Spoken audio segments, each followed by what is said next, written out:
Hey everybody, welcome to this workshop on modular synthesis with VCV Rack and all the bleeps and bloops that entails.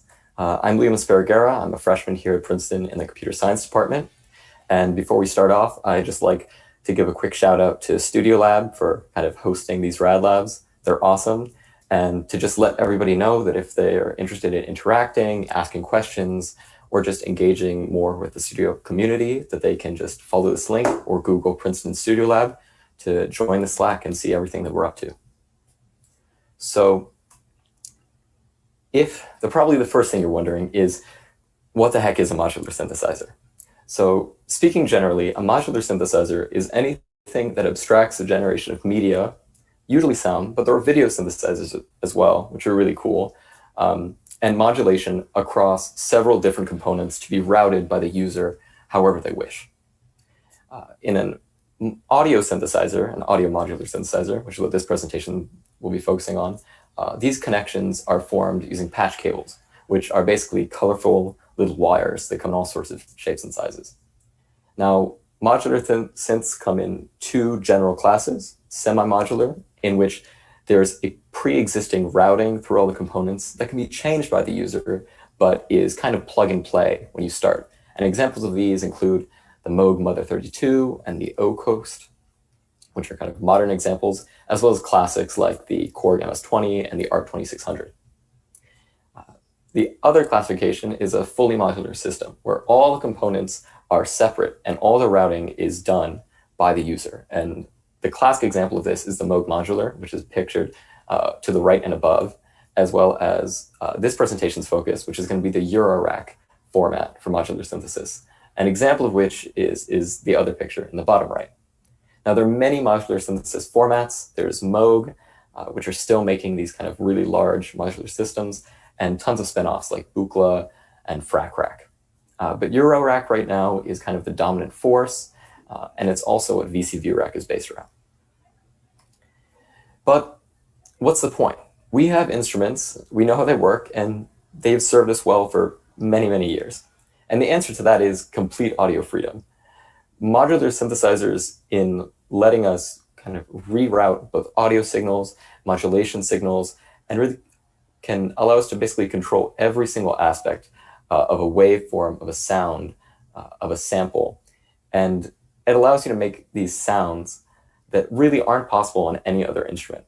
Also, modular synthesizers were the earliest synthesizers.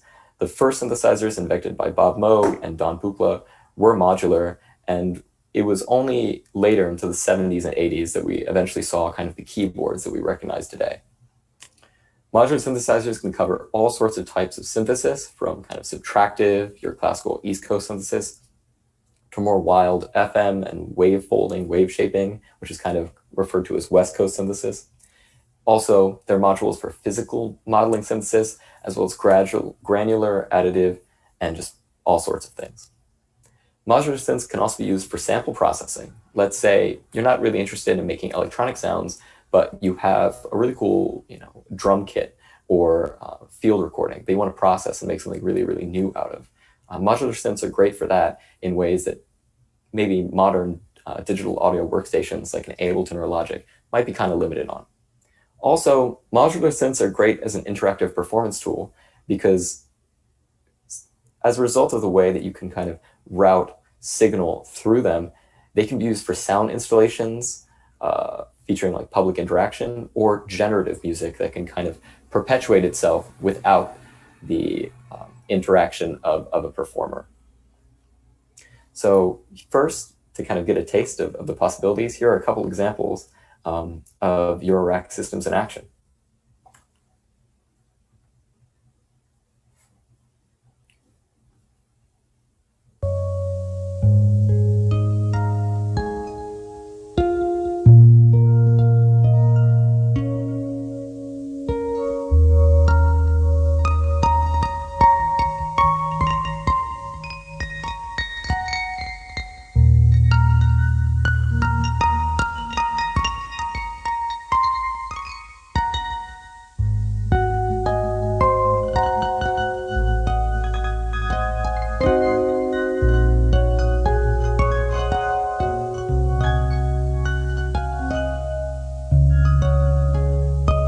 So that was a short excerpt from kind of a modular reflection and reimagining of Debussy's Clair de Lune, which is a wonderful piece. And then here in our second example is a composition written and performed by Daniel Silliman, who's actually a doctoral candidate here at Princeton in the Department of Music. This is a section of about a 30-minute performance entitled Untitled for Brass and Synthesis. Oh, excuse me.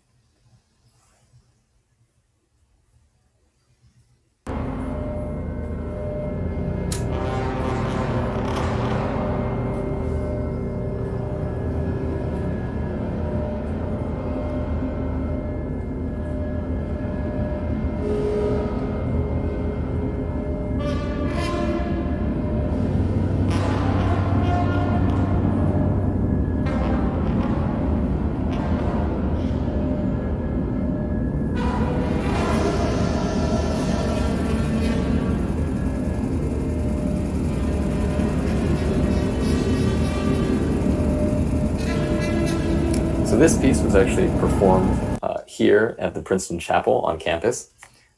And here's a quote from Daniel about the work. The work makes use of a bespoke physical modeling synthesizer that Daniel made called Vessel Matrix, which allowed them to smoothly crossfade their signal between banks of high-order bandpass filters, which created these morphing and, according to the artist, uncannily resonant effects, which combined with the natural resonance of the chapel created this really, really unique environment that was kind of midway between performance piece and interactive sound art exhibit, which is really awesome. So modular synthesis can kind of have its own language sometimes. So it's important before we start diving into it to kind of give a short glossary of some essential terms. So a patch cable, which is what's pictured to the right, is what connects all the signals between the modules in a modular synth. A sound source is, pretty obviously, anything that generates an audio signal. Now, this can be an oscillator, it's like putting out a sine wave, for example. Maybe it's a sampler, or maybe it's even external input connected to a contact microphone or just a normal dynamic microphone. Also, there are three core signal types: control voltage, gate, and trigger. I just want you to kind of hear those names first, because we're going to dive into them, which are really important on the next slide. There's an envelope generator, which I'll probably refer to for most of this workshop just as an ADSR, which is really anything that generates a function that can change a parameter's value over time. It's a function that can output a control voltage that varies over time when triggered in some way. There's also an LFO, which is a low frequency oscillator, which is any source of periodic control voltage that doesn't necessarily have to be triggered, but is just providing constant variation over time. Finally, there's a clock, which is really a usually regular pulse, but it's anything that sends a trigger signal, which is kind of a momentary burst, like a click, at a regular speed. Oftentimes, these are used to synchronize the rhythms or tempos of multiple modules or even instruments. Now, those signal types from before. The three types are control voltage, which is an analog signal, and on it really represents a continuous spectrum of possible voltage values that are used to determine the value of a parameter, which can really range from anything from the amplitude of an audio signal to the pitch of an oscillator to how much an LFO is modulating something else. Control voltages are the most common and really essential signal type. 9 times out of 10, if you're hooking up a patch cable, it's direct control voltage from one module to another, and it's what enables all of the cool sounds that modular synthesis can offer. And the standard for Eurorack is ranging from -10 volts to 10 volts, but in the case of VCVRack, which is a digital program, that's not really so important. There's also audio, which is just the actual audio signal that's being routed through your modules. Now, for the most part, you can't exchange or convert audio to other signal types in the way you can with the others, because it represents something with such high frequency and really a full waveform that's being sent to your speakers or headphones or whatever you're recording through. There's also a gate signal, which is really a subtype of control voltage, which is just a binary on and off signal that's usually used for things such as signaling whether or not a certain note on a keyboard is being currently held, or whether or not a channel in a mixer is muted. Then you can convert gate to the next signal type, which is a trigger. Trigger is really just an instantaneous gate. It's a small pulse just to let a different module know that an event has happened. And most commonly, this is just being used as a clock trigger to show when maybe a beat lies in a 4-bar pattern. Now, to get to the actual subject, VCVRack is an open source Eurorack emulation program.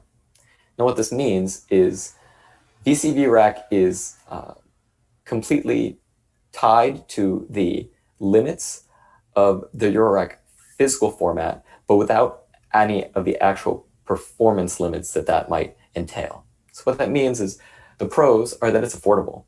VCVRack is completely free of cost. There are only some additional modules that might cost more money, and that could be made by you or me or the company itself. Whereas usually Eurorack is prohibitively expensive for many artists, especially a student like myself. VCVRack is also expandable. There's no constraints of energy or size as you would have with an actual physical Eurorack system. And it's also dynamic. As opposed to Eurorack, where maybe you're dropping $200 to $400 on a single module, with VCVRack, every single file can have a completely different set of modules, so you can really vary much more in what you're creating. It's also open source. Users, as I mentioned before, can actually contribute their own free or paid modules to the growing ecosystem of VCVRack modules. And what this has resulted in is lots and lots of hobbyists programming really, really cool modules that actually might not be able to physically exist. There was one I was just looking at earlier today that models control voltages like an LFO, but around a spinning tesseract, which is just such a crazy and wild thing to do. I couldn't think of a musical use for it, but I'm sure many, many people have. And it's something that's really only possible with the computing power that bringing modular to your PC or your Mac or whatever computer you use can do. There's also DAW integration, which right now is deprecated as they removed it in the 1.0 release, but it's going to return soon, which means that if you are making music in any DAW like Logic or Ableton or FL Studio, that in the near future, you'll be able to very seamlessly record with it as you would any other VST. VCVRack, despite maybe seeming like kind of a niche program, is actually quite popular. There are already 2,500 plus modules already available, which include official simulations of real Eurorack modules. So you don't have to worry kind of about knockoffs or not getting the real thing. They are manufacturer approved, as well as, again, modules that would be difficult or maybe even untenable or impossible to make a physical reality. Now, speaking in terms of modules, here are the modular building blocks of really any synthesizer. Now, I'm going to be speaking about these in general terms. The images you see on the right are VCVRack's own kind of default modules for these purposes, but their properties can really vary, and there are hundreds of different VCOs, VCAs, and VCFs to choose from. These are just kind of the most simple examples. So a VCO is a voltage-controlled oscillator. What this means is it's an oscillator that just creates the base audio waveform given a frequency, a wave shape, like square, sawtooth, sine, and other parameters. A VCA is a voltage-controlled amplifier. Really, all this does is it allows you to control the amplitude of an audio waveform or any other signal. Now, upon first glance, it might seem like a VCA isn't exactly the most useful thing. All it does is allow you to change the volume of something. But as you'll see, being able to modulate the amplitude of a signal using another signal is actually incredibly useful for a whole variety of things that you might not expect in a modular system. And so VCAs can kind of be a bit underrated. There's also VCF, which is a filter. A filter does what it says. It filters out a portion of frequencies from your audio signal, which is usually kind of high end, which is what's referred to as a low pass filter, and can also boost others with resonance. There's also an ADSR, which is the envelope generator that I mentioned about earlier, which is any module that kind of creates an envelope with 4 properties, but it can be more or less. The traditional ADSR has a time to rise, which is the attack, a time to decay, which is the amount of time it takes to rise from its peak level to the level that's sustained, a sustain level, which is not time, but it's rather the proportional level that the signal is kept at as whatever is triggering it is still being held, and then a release time, which is the time it takes for that signal to decay back from wherever it was at, usually the sustain level, down to zero after whatever the trigger is released. Finally, there's also an LFO, which is that aforementioned low frequency oscillator, which again allows you to periodically modulate a parameter, usually with a sine, square, or sawtooth wave. Some other really useful modules for patch building, especially in VCVRack, are attenuators, which are kind of like VCAs, but you can't control them with CV. They just allow you to manually dial down the amplitude of a signal. A mixer, where you can combine multiple audio signals into one to put out through your headphones. MIDI input, if you want to connect a MIDI controller, like the one I have right here, as well as a sequencer to kind of sequence up a pattern of notes or control voltages. An oscilloscope, which is really cool because VCVRack makes using an oscilloscope so easy, whereas with an actual Eurorack system, it would be a massive pain, with which you can visualize waveforms and your control voltages in real time, which, as you'll see, becomes really cool. Also, quantizers, which allow you to restrict an analog signal to a set of values. Usually these take two forms, either kind of rhythmic quantizers or pitch quantizers, because since a modular system is, for the most part, analog, you'll actually soon see that pitches don't work on the kind of 12-tone equal tempered system that we're used to by default. Also, effects, reverb, delay, chorus, phaser, distortion, anything that you can imagine you can use. Or some people also prefer to just run their modular systems through an effects chain of, let's say, guitar pedals or through a DAW. So now comes the fun part of this workshop, and that's to build a few patches in VCVRack. I'm going to be going over kind of three very, very basic examples to build off of. The first is going to be a basic model of the kind of traditional Moog-esque subtractive monosynth that you're probably used to hearing. Another one's going to be an example of using these same building blocks to actually make a few drum samples. And then the third is kind of to dip a toe into generative music by just creating a simple patch that'll allow you to, given a couple chords, have the computer kind of generate its own melody in real time.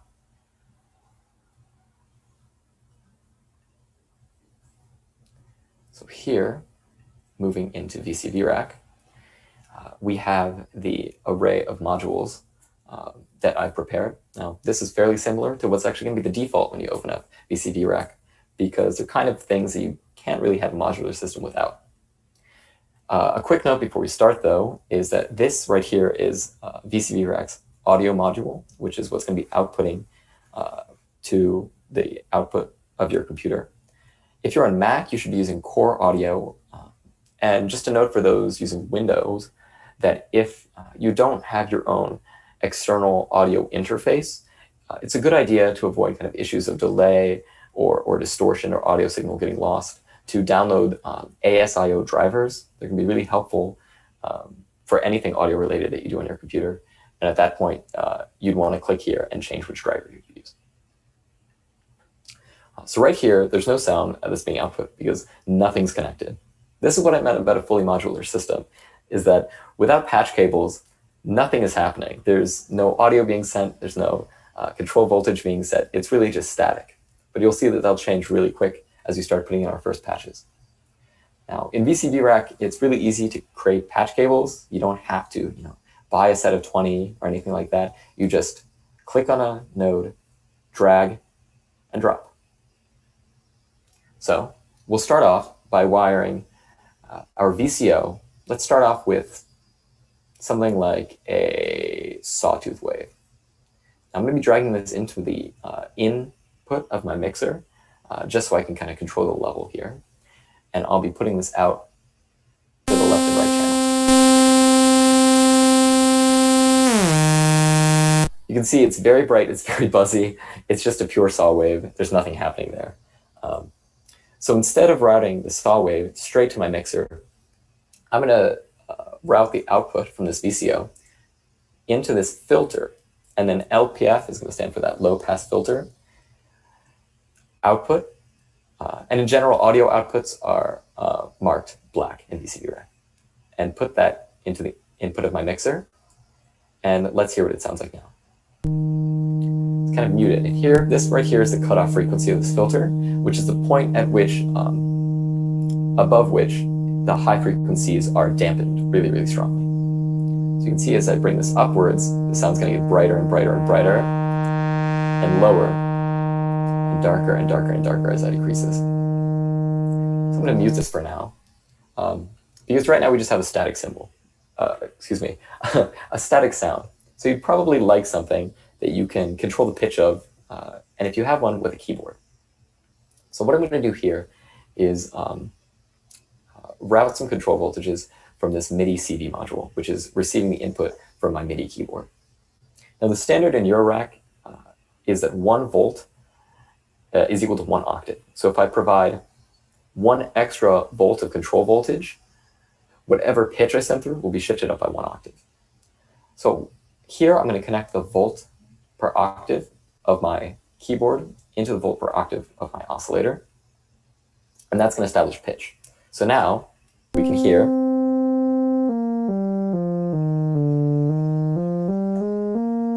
as I press the different keys on my keyboard, a different pitch plays. Now the second thing we'd like to do is have it have some sort of envelope or control of the volume such that it's not always playing. I want it to make noise when I hit a key, but not necessarily when no keys are pressed.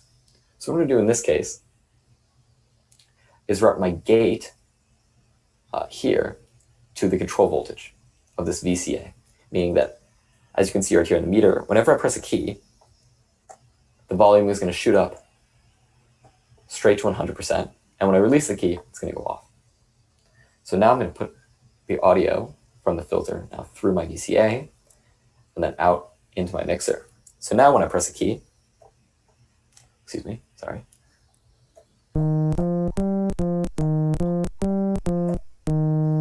you can hear a sound. The next step right now is going to be to add an envelope to the sound. We want it to kind of not just be on and off or a binary in terms of volume. So instead, I'm going to be routing this gate to an ADSR and muting this real quick. Also, this is kind of an extra thing that's necessary during Eurorack, but I'm going to map the retrigger from my MIDI module into the retrigger of this ADSR, which basically means if I'm holding down one key on the keyboard and I press another, it's going to retrigger the envelope again, which is going to be good to kind of avoid things that you wouldn't expect if you're playing this as a keyboard instrument. So now every single time I press this, we're going to see that the ADSR is going to fire. And you can see right here by these lights as it's moving through its different phases. So I'm going to press, there's going to be a short attack, a medium decay, sustain, and now as I release the key, it kind of bypasses the release. But there you go. Also, which I forgot to do, is route the scope. So we can actually see, here's the waveform that's being played right now. And I can see as I am making the pitch, higher, that the frequency of this waveform is increasing. That's great. So now we're going to route the output of this ADSR, which is going to look like this, for example. So it's this pink line. I will hit a key now, and you'll see that it jumps up for a second and then settles back down. So that's the signal that the ADSR is outputting. This is what we're going to put into the CV of this VCA. So that every time I hit a key, the volume undergoes this motion. Now if I unmute, you'll hear that now the synth, as opposed to being a constant on, sounds like this. If I bring the audio level up.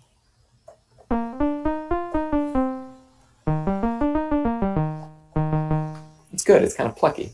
And it's definitely a more interesting sound than just a constant sawtooth wave in your face. Another cool thing to do that I like to do almost always is also to route this ADSR to the frequency as well, which means that the filter is actually going to be changing along with the volume. And now, as you can hear, it's a bit brighter now. Just kind of gives more life to it. At this point, what you have now is a basic subtractive monosynth. You have one oscillator that you control the types of just by moving. Let's say you want a square wave now.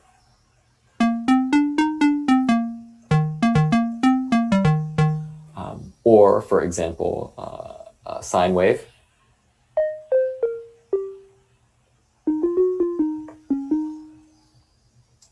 Frequency can be changed if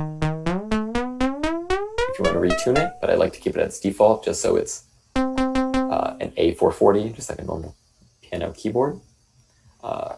Filter, the resonance can also be changed, which is the response, the increase in response to frequencies that are around the cutoff frequency. So here, right now, you can record with this. You can just play it as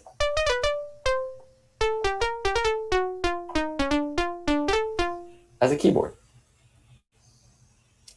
Now I'm going to pause screen share for one moment to switch over to our second type of patch, which is going to be a basic foray into drum synthesis.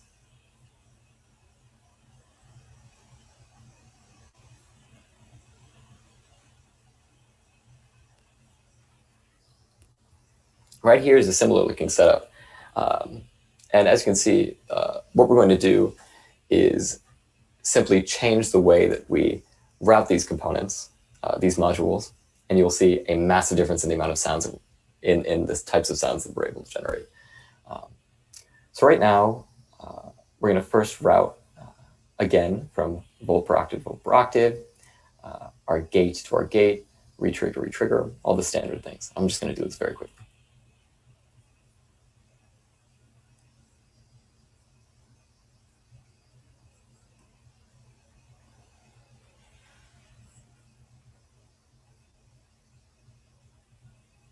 This time I'm going to use a sine wave, which we'll see is important in 1 second.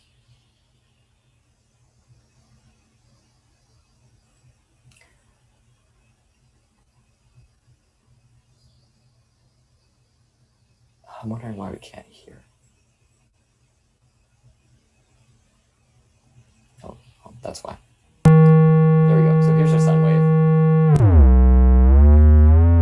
And a basic sine wave.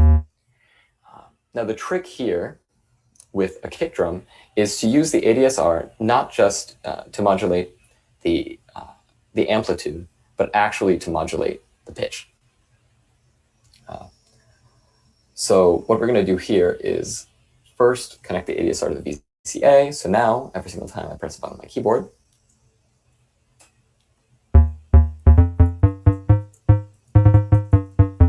it's the same sound from before. In addition, however, we're also going to patch right here the frequency, right here, frequency denoted by FM of the oscillator to this ADSR.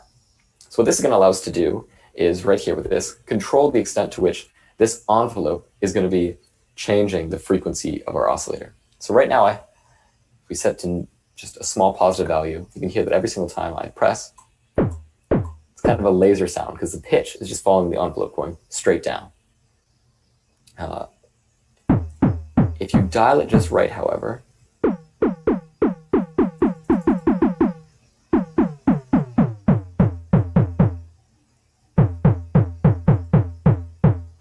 you can get something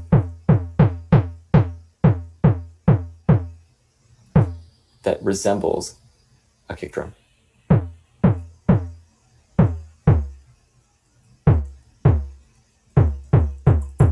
So that's something you can sample. It's also pitched. So if you want to dial up the sustain, kind of use it as an 808, or if I actually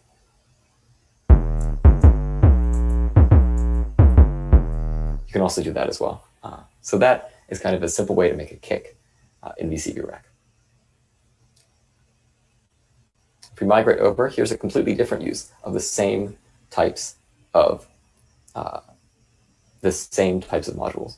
Now here, the only difference between this and the kick is I'm no longer modulating the pitch of the oscillator by the VCA. Instead, what I'm doing is actually mixing in white noise into the signal.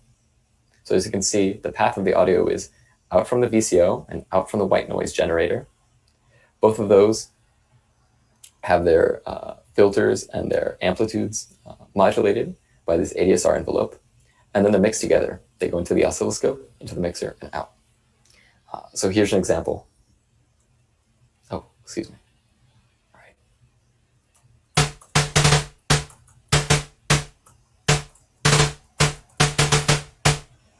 And as you can see, this ADSR is really kind of the heart of everything. If I increase the attack, maybe increase the delay, add some sustain, and release,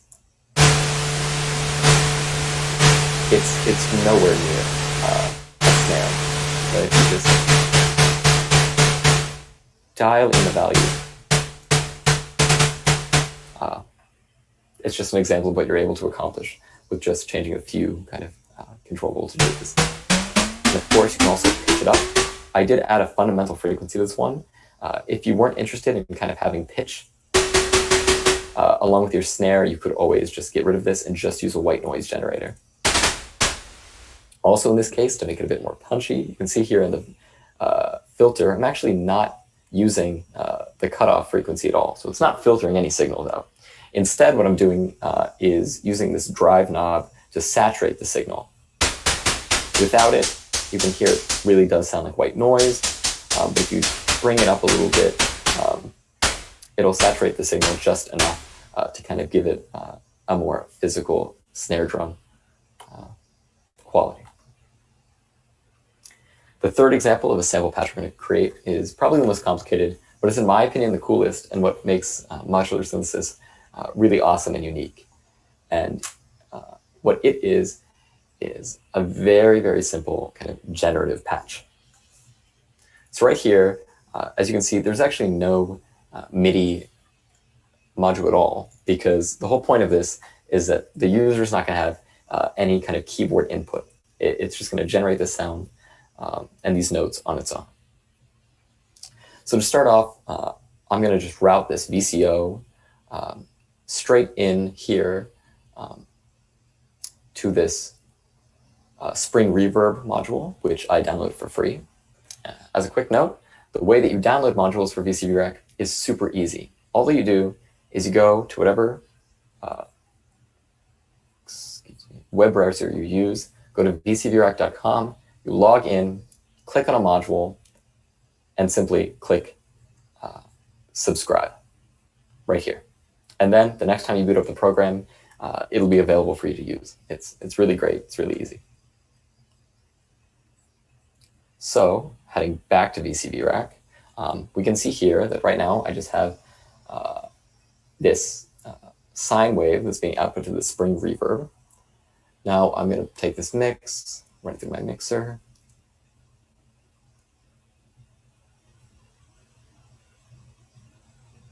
And we just hear a constant sine wave, which is no fun.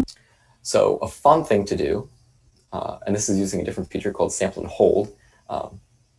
Well, first I'll show this. I'm going to add a module by right-clicking in the VCV rack, and I'm going to find the oscilloscope. Right now I'm going to quickly show what the output of this LFO looks like.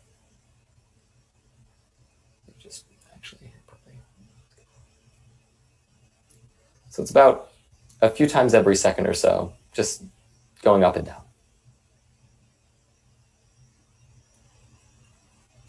You can also see this by this flashing red and green light, which is showing you, as it flashes green every single time the square wave hits a peak. So what I'm going to be doing right now is routing this into the sample and hold of this utilities module, which is based off of one by a company called Mutable Instruments. So what sample and hold does is every single time this receives, see, TRIG, a trigger pulse, it's going to take whatever value is in this in and just hold it until the next trigger is received. So right now, let's slow it down. Every time that green light flashes, a different value is being basically randomly generated by this sample and hold, and then outputted through this patch connection. I'm going to patch this first through an 8-vert, which is a module that's basically just 8 attenuators or attenuverters, which will simply just allow me to kind of increase or decrease the amplitude and therefore range of this random number generator. Then I'm going to output this to Quantum, which is a free quantizer module.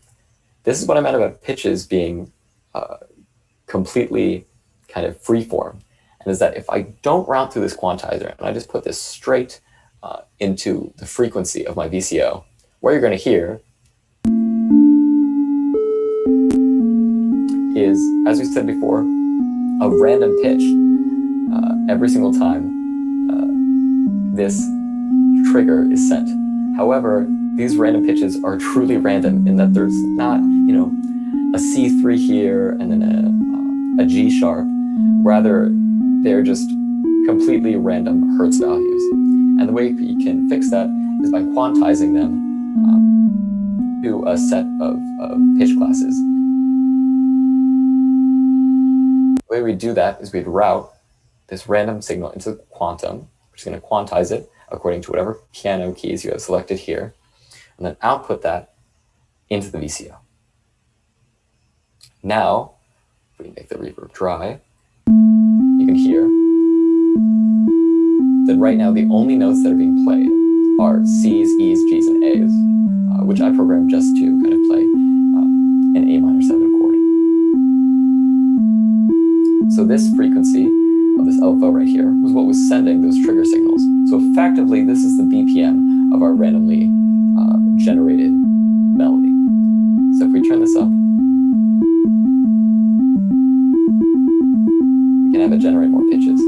Let's say we want a wider range. We don't necessarily like kind of how centered in the middle register of perhaps the keyboard these notes are.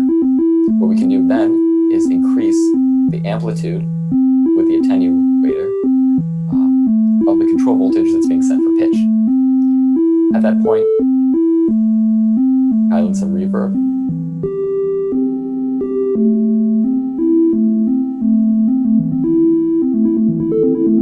And you basically have an independent generative melody. It's going to keep running without my input and kind of generating cool sounds like this. Now, if you're interested in something a little bit more advanced, what you might be able to do is use another LFO. So right here, I'm going to search up LFO. In this case, I'm going to use this LFO to trigger something called a switch. What this switch is going to do is every single time it receives a trigger signal, it's going to switch between which of the 2, 3, or 4 inputs that it's receiving is going to go through its output. So right now, I'm instead going to run the output for pitch through this. And I'm going to use 2 quantum units. So now I have to reroute this random pitch trigger through here separately because it has to receive its own signal. They're not connected anyway. And I'm going to be routing both outputs to 2 different inputs into this switch. Now right here, it's kind of hard to see, but it says COK. This is the clock input. So every single time this receives a trigger pulse, it'll switch between this input and this input. What I'll do now is I put a square wave, which is the best wave to use because it's kind of binary on and off, to this sequential switch. And what you'll hear is that every single time this triggers, it'll just hold a constant note, which is a cool enough effect on its own, but let's say we want to do something more harmonic. Now, since these are 2 independent quantizers, what you can do is select a different chord, for example. So I'm going to just outline an E dominant 7.